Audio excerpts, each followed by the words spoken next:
that Caitlin Clark should have been on the team ahead of the 12 people selected ahead of her because of basketball.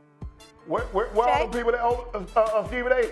Oh, she don't do this. She not gonna do that. Let her cook. In regards to Clark, starting with WNBA legend Cheryl Swoops herself. Remember when everyone was calling Caitlin Clark the savior of the WNBA? Well, now that she's out of the playoffs, the league's facing a serious crisis. Ratings have crashed, arenas are half empty, and fans are tuning out. Is this the end of the WNBA's golden moment, or can they bounce back? Consider this. Arenas are full, WNBA ratings are skyrocketing, and Caitlin Clark is on fire. After a few weeks, Clark is out, and all of a sudden, the league seems to have struck the mute button. We're talking about a decline from 1.8 million to only 161,000 views. That is a cliff dive, not a dip. What took place? Hold on, this is getting real. The WNBA's viewership dropped precipitously after Clark left the league. There is no way in hell you just accidentally left Caitlin Clark's name out of that soliloquy that you dropped about the Indiana Fever. Stop it. That Caitlin Clark should have been on the team ahead of the 12 people selected ahead of her because of basketball.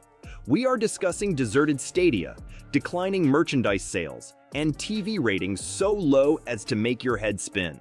Is the WNBA experiencing a serious crisis, or is this just a temporary setback? Let's dissect it. Do you recall the crazy 1.8 million people that tuned in to watch Clark perform her magic? Now, get ready for this shocking revelation. Will this be her first playoff game without her? Just 161,000 individuals attended the event. Not only a decline, but the crowd as a whole seems to have disappeared. Wait, things get worse. We are discussing more than just one subpar game here. Following Clark's departure, the WNBA's postseason games haven't even attracted 500,000 viewers. That's a fraction of what they were previously bringing in. It seems as though someone has switched off the thrill. Furthermore, more than only the TV ratings are suffering. Folks, the ripple effect is real. Some games aren't even able to fill half the venue, and attendance and merchandise sales are declining. It seems as though the league suddenly forgot how to sell tickets. This is where things start to get serious. This goes beyond a single player or a couple of lousy games. The future of the WNBA as a whole is at stake here. The league is being forced to face harsh truth. They placed all of their eggs in one basket, which is no longer there. Consider it. Clark's popularity in the WNBA was at an all-time high, but what happens when she isn't playing basketball? It's as though they constructed this fantastic roller coaster, but neglected to add any other attractions to the park. Now that the main draw has concluded, everyone is departing.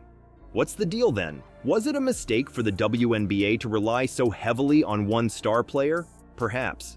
The truth is that the league still has a ton of excellent players. We have defensive dynamos, rebounding monsters, and sharpshooters.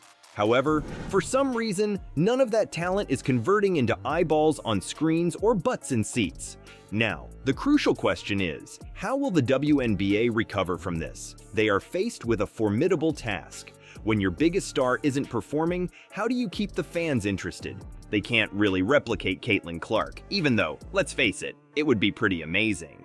You are aware of how Caitlin Clark has been the talk of the town? Surprise! It looks like the WNBA may have already blown it before the season even got underway. It's as if they decided to keep their secret weapon hidden. Why would the brightest player in a league desperate for recognition be ignored? The absurd thing is that Clark wasn't even featured in any WNBA advertising. Is it really true? They hardly exploited this enormous celebrity to advertise the league. It would be equivalent to keeping a Ferrari in your garage without ever driving it. How about that lost chance? However, things worsened. The WNBA overlooked all the other excellent players in the league by putting all of their eggs in one basket. Fans now claim they won't return until Clark resumes play. It's as though the league unintentionally produced a one-woman show, and now they have to pay for it. Without Caitlin Clark, the WNBA is nothing but a polished turd, claimed one analyst, and they absolutely nailed the mark. hurt. That's unfortunate, but it demonstrates how much the league depended on her fame. It's as though they constructed this fantastic roller coaster, but neglected to add any other attractions to the park. Where all the people that Stephen A? Oh, she don't do this. She not gonna do that. Let her cook. So she couldn't get that double-digit assist record 3 consecutive games with at least 20 points. The WNBA is currently facing a serious issue. When their biggest star isn't participating, how can they maintain fan interest? They can't really replicate Caitlin Clark, even though, let's face it, it would be pretty amazing. They must find a way to highlight every player on the team, not just one. The league needs to wake up from this entire issue. It's time for them to get imaginative, change things up, and remind everyone just how amazing women's basketball is. There are still a ton of incredible players in the game, including rebounding juggernauts, defensive titans, and sharpshooters. However, for some reason, none of that talent is converting into eyeballs on screens or butts in seats. The WNBA's approach to marketing has been extremely puzzling. They failed to recognize and develop other excellent players in the league in favor of Caitlin Clark. It's as if they neglected to highlight the amazing athletes on their squad. They're in a difficult situation now. How do you maintain momentum when your big draw is no longer there? This goes beyond a single disappointing season or a few sold-out arenas. The future of the WNBA as a whole is at stake here. The league is being forced to face harsh truth. No matter how great a player is, they need to figure out how to develop a long-term fan base that isn't dependent on them. Consider this: what will happen if Clark decides to retire, or if she suffers an injury? The WNBA cannot afford to place all of its expectations on one individual. They must begin developing new stars, fostering rivalries, and providing viewers with another incentive to tune in each night. When I think about Caitlin Clark, the operative word that comes to my mind is gratitude. There's an incredible level of gratitude that should be accorded to this young lady with what she did for the sport. In regards to Clark starting with WNBA legend Cheryl Swoops herself. Now, let's address the topic that really needs to be discussed. Every year, the WNBA deals with a $10 million problem. The worst part is that Caitlin Clark is not necessary to solve this problem. Is the league's savior standing there, right in front of them? First and foremost, other players need to be promoted by the WNBA. The fans should be aware of the abundance of quality in the league. They are showcasing just one guy, but it feels like they have an entire roster of elite players. That is absurd. Just picture the NBA speaking exclusively about LeBron James while ignoring everyone else. I mean, it wouldn't work? The league needs to spread out its star strength. They must develop rivalries, tell compelling tales, and give viewers additional reasons to tune in every night. It's about building an entire universe of captivating basketball drama for fans to fall in love with, not just one fantastic player. Let's talk about money now. The WNBA loses almost $10 million annually, in case you were unaware. That is completely crazy.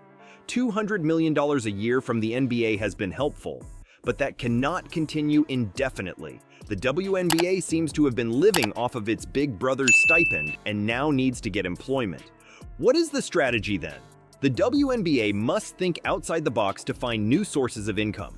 We are discussing collaborations, products, and possibly even some interesting technology.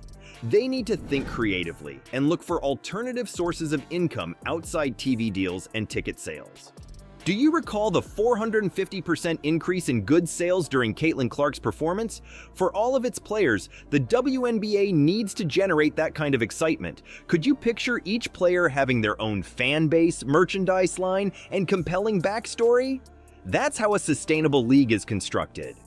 Here's the problem though. The WNBA needs our support as fans. See games, purchase merchandise, and watch TV.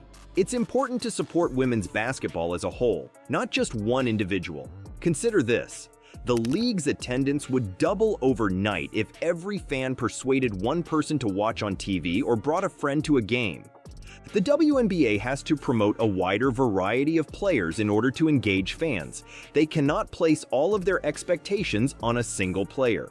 When that player retires, what happens? Or if she suffers an injury? The league must be larger than any individual player. The WNBA needs to make some changes. They must rethink how they offer the game, get inventive with their marketing, and come up with fresh approaches to fan interaction. Perhaps they should emphasize team rivalries more, or the individual narratives of players from various backgrounds. There is a plethora of untapped potential. Not to be overlooked is social media. Wherever the fans congregate, on Twitter, Instagram, and TikTok, the WNBA must be present. Highlight reels, behind-the-scenes videos, and player interviews ought to be shared. Give WNBA fans an incentive to check their phones for new information every day.